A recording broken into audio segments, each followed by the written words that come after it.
Well, that's fine. Sure. I had wanted to talk to you both. Margaret Douglas had given me your name. I have asked various people about Helen's work, which I don't know if you call it work, but her activities in behalf of Israel, which she did rather a good bit of in the last years of her life. What led you to this information? I mean, where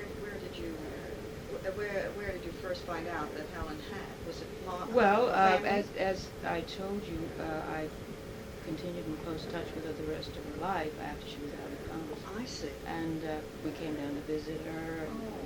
This is I a didn't social realize that you social thing? Right, yes. Oh. I had And not I knew that realized that. she'd And all gone. the things you told me, it did not stick to me that you had remained friends. Oh, with yes, her. yes, yes. I went to Denmark to live for a couple of years, and she sent George Stoney. Did you ever meet George Stoney, who ran her campaign? She sent George Stoney over to find out about me. She hadn't heard, and she wanted if I dropped in the Danish Sound or what. So we remained friends. So, of course, I knew various things about her. And it is, you know, their newspaper accounts. I've combed the newspapers extensively. The reason in I recent asked is months. not curiosity. I thought perhaps there was something that you found out that might jog my memory. Well, there is the incident that she went to, as I understand it, now this is what I need correcting about, that she went to Israel for a visit and somehow wound up in Cairo, either on the way there or on the way back. I guess it would have been the way back, and broke her ankle and was hospitalized there. And now this is all that I've heard. Now, I remember that. I Yes. think that... But she Well, talked about- She went because I think she wanted to go to Egypt. You know, but it was part of her tour. Right. Was it part of the trip to Israel, or am I wrong? No, it in was the- part of the trip Oh, to okay. Israel. In conjunction with it. It was in conjunction with the trip to Israel. And there's a beautiful story about the animals. Did you Right. tell her? No, we haven't talked Okay, about it. all We right. just talked other Yeah. things about Helen. Yeah. I recall that she did go to Egypt and probably had to go in sequence, you know, before maybe. But Because they wouldn't let you go through from Israel Israel. to Egypt. So you have to go through the Mandelbaum gate from Egypt to Israel. Right. Right. Now, Was it her Syria? trip to Israel was partially subsidized by the Jewish community. Was it the Jewish community here in Atlanta? Yes. Right. Yes. And was it a specific organization, or... This is something I cannot pin down. I cannot tell you. I have asked people who were involved actually in I fundraising. think it was several Zionist groups is about the best I can recall. I've heard Margaret Douglas, in asking her about this, mentioned the Zionist Society of Atlanta. Is Well, that there was correct? there was a canopy, a group of all Zionist groups that may have done it, and they weren't organized then, weren't they? No? The Zionist Council did not come into being Till after? until the middle 50s, and she went somewheres between 49 and 51, I Right, right, it should have been. So there may have been so- a solicitation among all Zionists. There separate was, groups. however, at that time, an American Christian Palestine committee. You And mentioned someone that on the told phone. me that they thought she was secretary. I'm not sure, so I can't give it out as straight. Well, you were the head of it at that time. You ran the ACPC I at may that have run time. some of the meetings, but I don't think I was the I chairman. think you were chairman. You were designated. Co-chairman, Yeah. was No, you were chairman of it. And the funds may have come from not from that committee, No. but that committee.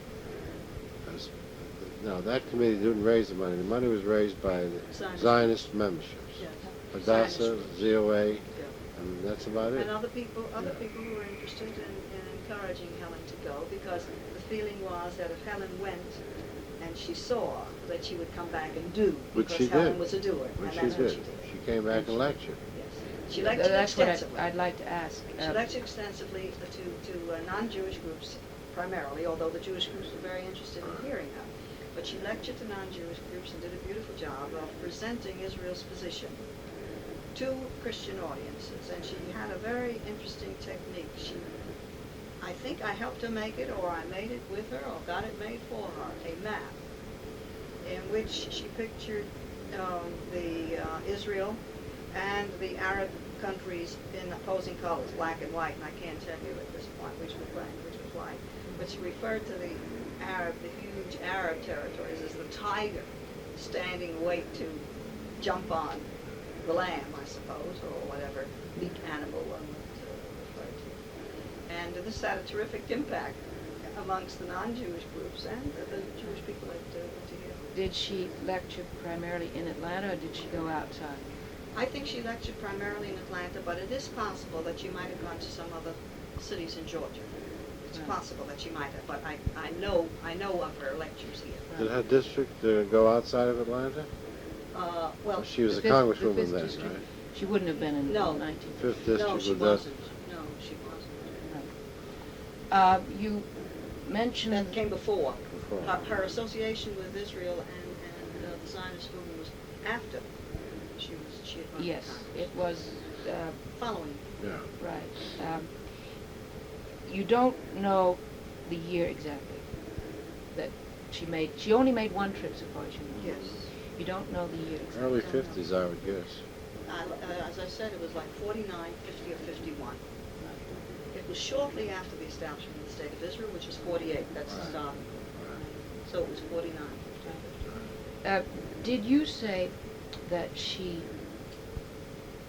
developed this interest on her own, or did you attempt to interest her in it? How did it come about? I think I wrote you, and I found this, I hadn't known it before, that in 1943, as a member of the legislature, she introduced a resolution which supported the establishment of a Jewish homeland. In the Georgia legislature, this was sort of like an unusual piece of legislation. But this is all I can find about it. It was passed. Right. It was a resolution, not a piece It's of a very legislation. curious thing. You mentioned Rabbi Marx in connection with your mother. Rabbi Marx was very rapidly anti-Israel. So that I was trying to think if there might have been a connection with Helen, where there might have been someone from the Jewish community who might have reached her to interest her in making that kind of resolution. The one person you mentioned would not have been the one. Right. And I don't know who it could have been.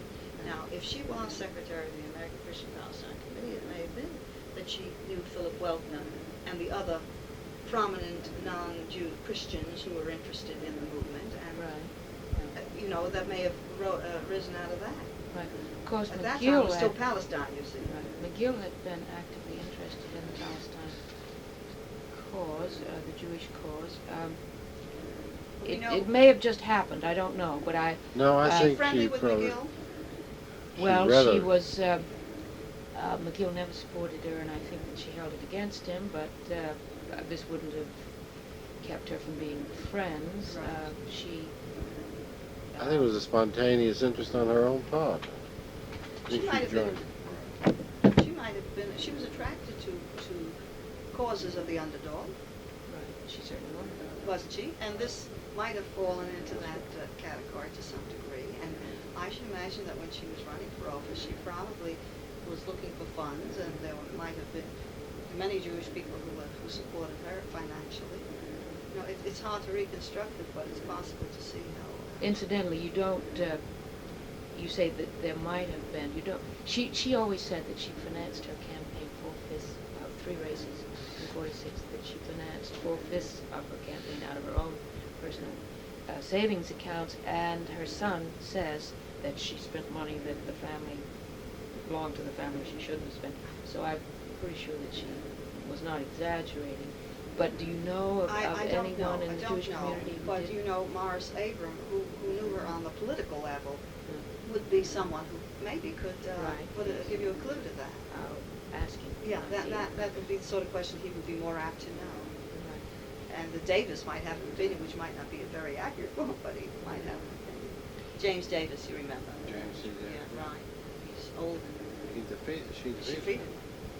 Well, she Well, she defeated did him fail, by but didn't. popular Yeah, vote, but, and he defeated He him held by... on the county, the unit County vote, and unit, he went to so- Congress.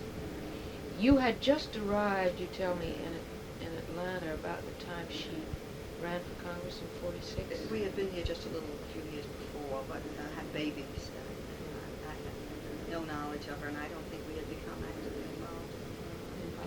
So you don't remember that campaign? I don't remember. Do you remember the campaign? The one she lost. I remember the one she won. Yeah, the one she won. In February 1946 was the first one. which she ran against Yeah, Tom I Kennedy. remember she won that. And that was that as a result of the... How long was she up in Congress? Was she there? It was she finished out the Ramspeck's unexpired Expired term. Yeah. So it was barely a year or something Right. like that. That's why the whole thing is so fleeting, That's because, right, yes. you know, They were determined to get her out from the beginning, and they used every conceivable kind of illegal thing to, and they succeeded. You know, Right. it came at the time of the white primary, as I said, and the situation was in such a state of flux that she was just caught in the changing tides of history. But I've been asking people this.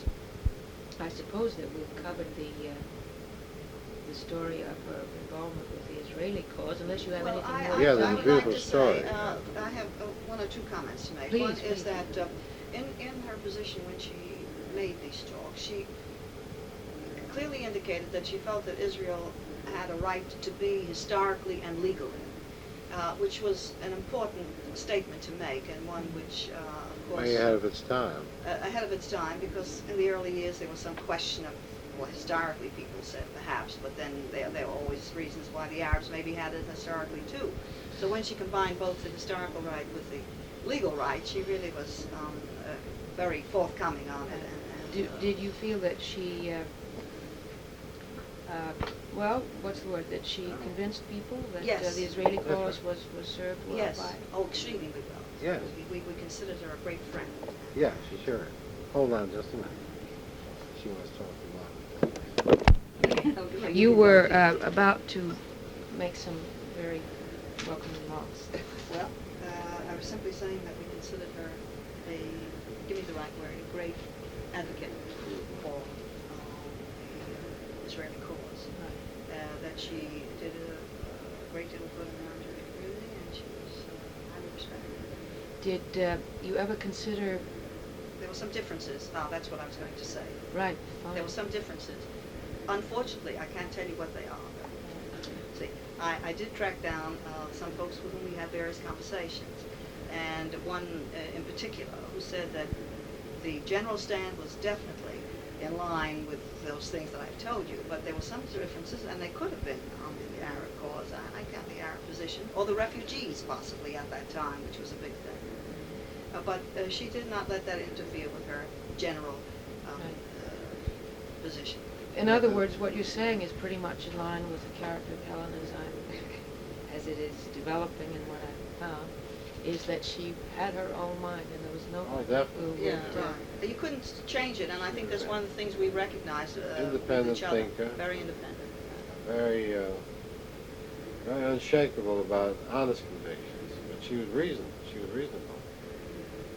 There was a beautiful anecdote about the difference that she saw with respect to animals that I think you might like to put in the book. Please tell me. Yeah. Leah, She was commenting when she got to Israel how disturbing it was for her to see the stray animals in Cairo, throughout Egypt, wherever she traveled. They were neglected, obviously hungry, undernourished, not attended to. And she said the first sight she saw when she got into Israel was a hospital for animals, and she shall never forget it. Well, I think it's kind of an interesting commentary, both as a reflection on her love of animals and the kind of things she kind of person she latched on to. And I think she thought to a very large degree that this was an essential difference between one society and the other. Now, there was a story about the ankle. Did she not get treated in Hadassah? I can't remember. Well, no, that's the story. It's the breaking of the ankle that I'd like more about if I wish I could remember how Fine. they did that. I had heard that she went to the hospital in Cairo, but that may be Yeah, wrong. Maybe she went on to... Well, I think she might have said, I wished it would have happened in Israel, so she could have had that Hadassah attention. I don't know. But since it's a specific incident, I might try to track it down for you. And if I Appreciate do, anything you can find. we have your address, I presume, in the letter at I home. did write to you, Yes. and you Yeah, we wrote to have. me, so Yes, you must... I have it. If I should find out anything about it, I'll be very glad to share it with you. Yes. Have you some more things you'd like to tell me about there? I see you've written a book. No, this was just some thoughts.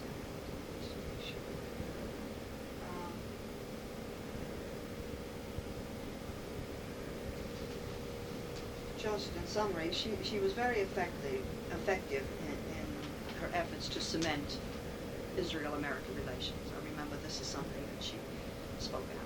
Well, I don't know if I've said this already. I'll just repeat if I did. That you did not consider using her outside of Atlanta or Georgia, or did she perhaps talk outside? Well, it would not have been in our province to use her outside of Atlanta because this was a local at-home group that had sent her. Now, she did, I think, meet with Carl Baer, do you remember? Yes. With some of the national people from the American Christian Palestine Committee, and it may well be, had she lived, that she would have been useful in that respect, and her, employed to Carl go Baer, elsewhere. you know him? Is No, he I don't. Reachable? I think B-A-E-H-R. he's the B-A-E-H-E-R-K-A-R-L. And what was his? He was the head of the American Christian Palestine. He was a Christian minister. Nationally, and he was a Christian minister. B-A-E-H-R, wasn't B-A-E-H-R. German. Yes. I didn't say that. B-A-E-H-R. Yeah, right. Their That's it. position- I have a One paper syllable. at home which he wrote, and I pulled it out and was going to bring it to you, but I looked it over, and it had nothing to do with Helen Mankin, Right. so you can go on forever. That association, American ACP, Christian Palestine, ACPC. ACPC. We used to say it very quickly, The fund, ACPC. the fund. Yes. their position has been one of supporting the Israeli cause. Yes, well, that organization is now not in existence. No, it is merged with other. It was founded by a Christian initiative, organized in different cities by Christian ministers and laymen. I see. Did it predate Jewish World War participation. II or? Yeah, I think it was prior to World War. I think it was at the time of the settlement of Jews in Israel, and when the problem came up with the mandate and the white paper and the before UN action All right, it was prior to the UN. on Israel, before Israel was mandated and became a state. There was a period of several years when there was a great deal of conflict there, bloodshed and so on, and it was that period, I think, that the ACPC came to. If you are interested in that, I think that's easy to do. Right, yes, it is. I just had not heard before you told me that Yes. that was the organization. And you can say for sure that that is the organization she was associated with, or is this Oh, still yes, I tentative? can say that for sure. Right. I cannot say for sure that she was secretary, although someone Right. told me that she was an officer, they thought she was secretary. Well, that's good enough. What I'd like to ask you, if you were also politically active in the community, if not in that 46 campaign, her campaign, she ran another one in 48, and she continued to be sort of a political figure for at least several years after that 46. My feeling about Helen when I knew her in the state legislature was one of curiosity about why people, her political peers and my newspaper colleagues, always seemed to laugh at her, snicker a little behind their hands, And I never could understand that, I admired her, I guess, from the beginning. Maybe a natural affinity, I don't know. So I've been asking people, and most people seem to recall that this was a fact, that there was a tendency to feel that she was an oddball, to laugh about it. Men felt she was bossy, her political peers felt she was bossy and aggressive. She was a paradox, I think, in that it's probably true she was bossy and aggressive, but she had this real gentle quality, a real essence of femininity, really, and yet very masculine appearance. How did she strike you in this regard, as I've been asking? What sort of did you consider her politically effective? You found her effective in this cause that she was so active in. But other than that, as a woman politician, how did you see her? Did she sponsor some housing legislation that passed with She was avant-garde. She was way ahead of the She men. was ahead of her time, and she was way ahead of the men. And she simply was a woman whom the men were not ready to accept. That's right. Now, I'm not absolutely sure that I completely agree with you about her femininity. I don't think when I think of Helen that I think of a feminine woman. I think of a strong-willed woman, an extremely capable woman, a very articulate woman, Independent. independent. Men and women. You know, right? Regardless of sex, a very independent soul, with a feeling for justice and a feeling for the underdog. But all that didn't add up to being feminine. She was bossy, and with Guy, for example, I mean, she was the man. Yeah. I would like to ask you about that too. You did have occasion to be with the two of them? Oh yes. a They lot. seem to have a You good did. relationship Right. now. What can you- Respectful. Well, One another. beg your pardon? Very respectful. Right. That's what I'd like to ask you. How did you see? There are people who say that she mistreated him and treated him badly. What was your opinion of the relationship? Well, I think she thought so independently that she was probably ahead of his convictions. But not there was not an emotional unkindness. It was an intellectual advancement on her part. Did you feel at any time that Guy was not in favor of her political work? No. And I don't mean he the admired grief. her. I think he was greatly, I had the feeling too that he admired her and that he respected her. And I think, I had the feeling he was with her That's right. on the stands. I You didn't said think, that you thought she was perhaps ahead of him.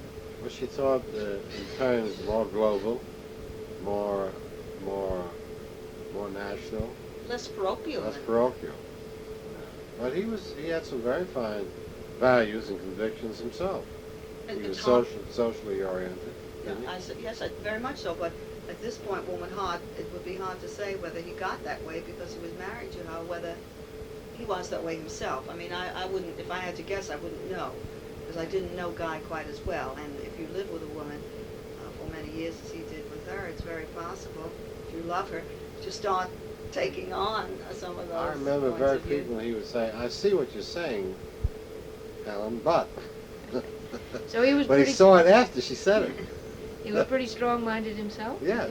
he? Yeah. Well, I think he was not. He didn't take an adversary position. He took sort of an agreement, but he always could see what she was saying intellectually, but he didn't feel society was up to the time.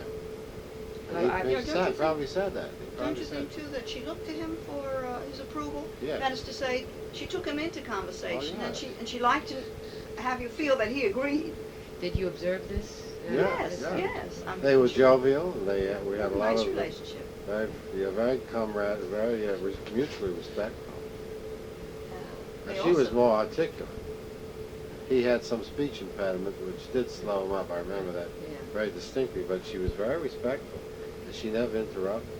They had a division of duties, which was unusual for the She time. was never interrupted. They were not He divided sexually. washed the dishes. He I washed the think. dishes, and he may have even cooked.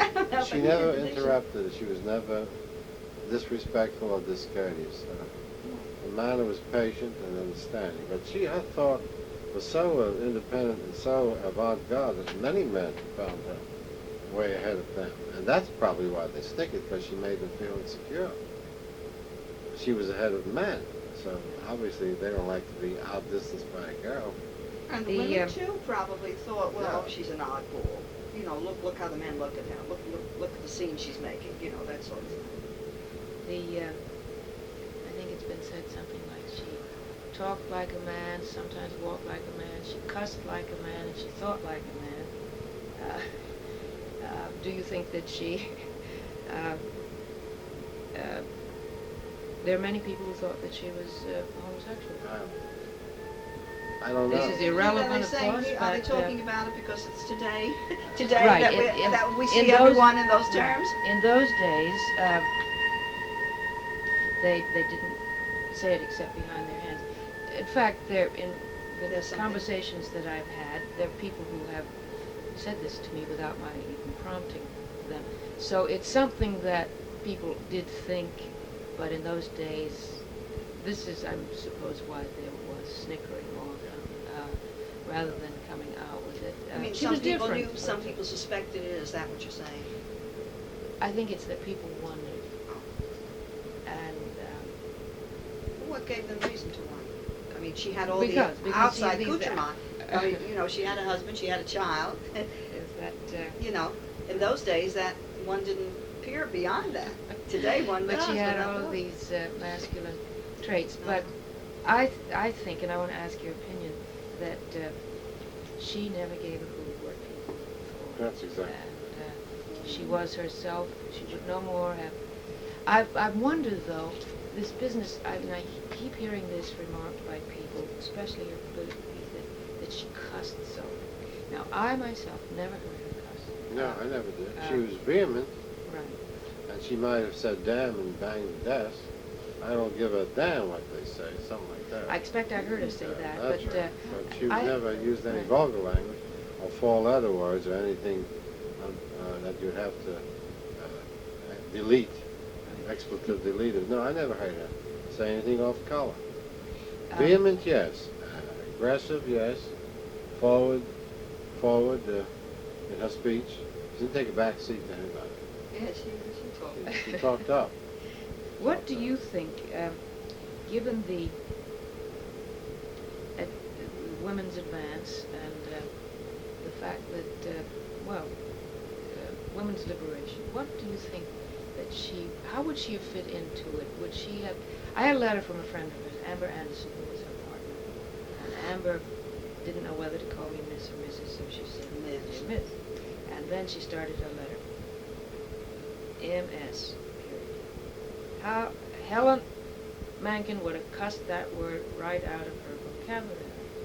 And I didn't, I haven't had anything more than a couple of letters from her, haven't gone into it.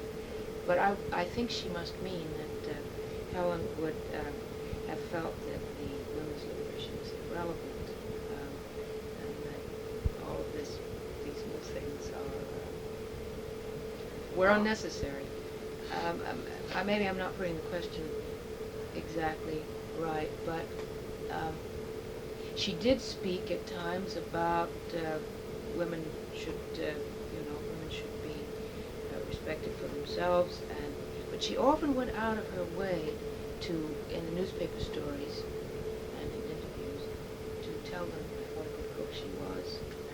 She was trying to project an image too. Right. I think she would have been annoyed with a lot of the trappings of the liberation. Well, But I that don't think- word MS, I guess, fits into That's a that. trapping, but I don't think that she would have been anything but at home in the thrust of the movement. That is, the promotion, the enhancement of women's rights at every level of society. As I part of a don't- larger issue of equality. That's right. She was an egalitarian and person. She really did believe in equality, and she certainly wouldn't believe for less equality for women.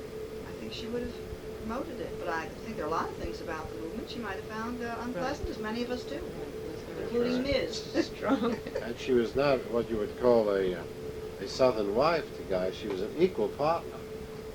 Right. And he had as much say-so, and there was nothing about her that was scathing or disparaging. She was equal.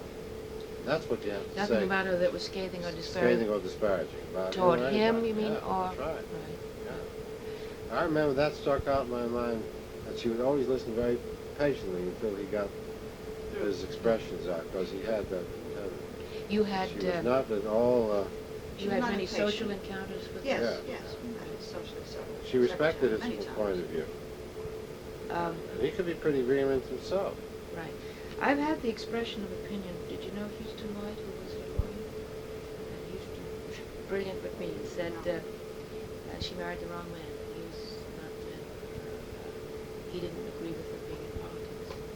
Your opinion of what you know of him What we is saw them together would not bear that out. No. He probably, in the intellectual ferment that existed in that household, he was the follower, not the leader. But that does not say that what he followed, he was again. I think he followed willingly. You're listening to a Who's- man who's saying that, and probably he's projecting his own feelings in that case. Well, not I think he necessarily respected her. yours. Because she could think more like any man he ever met. He was a government man, wasn't he, Guy? No, he was a sales engineer, is what he called I himself. thought he Sales was. engineer, right. He did a Yeah. good bit of traveling around Around. the country That's selling, right. and for whom he sold, I don't know at this point. He had been designer of power equipment, power systems for many years. It was that when they met in Cuba, and they were for 5 years abroad in South American countries. He had an offer to go to Russia in the early 30s to help design a power system, power grid, but Helen didn't want him to go. And he then took a job editing a McGraw-Hill magazine called Design Standard Power. And speaking of looking in the Library of Congress for material about Helen, the only book under the name of Mencken was one written by Guy. And he had written a book about designing power systems. So he was a man of some intellectual Right. attainments himself. He was Yes, not a- this was the feeling we had. That's right. She respected him. And, Politically, she was way ahead of him and a lot of other people. I Well, wonder, of one- course, one of- having remarried so quickly after her death, whether Well, he was his very... son explains to me, his opinion was that his father, his bitterness toward Helen was that she ran his father's life, and his father needed a strong woman, and that when Helen died, he continued To need a strong woman. And classic. simply couldn't do it without. Jean Smith, Helen's sister, introduced them, and Jean said that she had just met her once and invited her down to the lake and met her. Well, let me ask you this. Mr. Camp, the other day, he ran against her in 46, said that Helen didn't have a huge chance in Health Day in Congress. He said that she was not representative of the district. Now, of course, what he means by that is one thing, what you might think is another. She wasn't representative in the sense that she voted in the brief span in Congress quite different from any of the Southern congressmen. You remember Jamie Mackey? Yeah. Right. But why do you think that she had to go? How did you see it at the time? Well, I don't think she was ahead of her time. That she just didn't represent her district because she was too far ahead of them. You mentioned earlier that she was caught in the cross currents of history. She was ahead of history. And that's just as tragic. She Today, was ahead of history. she might be a terrific That's right. standard bearer for That's right. the district. Yes, well, she was certainly equipped by heritage and That's by right. training to Training. be a perfect congresswoman. Right. And I suppose, my own feeling, in fact, I wrote it, had she lived outside of the South, she would have gone to Congress and been, Right.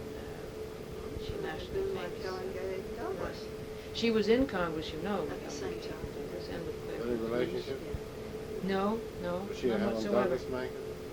Her Was she maiden name was Douglas? Douglas, and Helen Douglas Melvin Mencken. Douglas was a Georgian, but Yeah, but there's no relationship. I think we once asked her that. I don't recall that, right? no. She did was in Congress with. You remember Paul Douglas? Yes, Sure. yes, yes, Um, of course. And Emily- he's also no relation to Emily Helen Taft Gay Douglas. There were three Douglases. Douglases. And he She, just died last year, I think, Paul Douglas. She and Emily Taft became good friends, and they, Helen's family was originally from that part of just in Illinois and Iowa, and she and Emily Taft Douglas, even though Emily Taft Douglas got the name Douglas by marriage, they had found that they were distantly related. Well, I suppose that unless you have anything No, I'm sorry, we can't tell do me, it.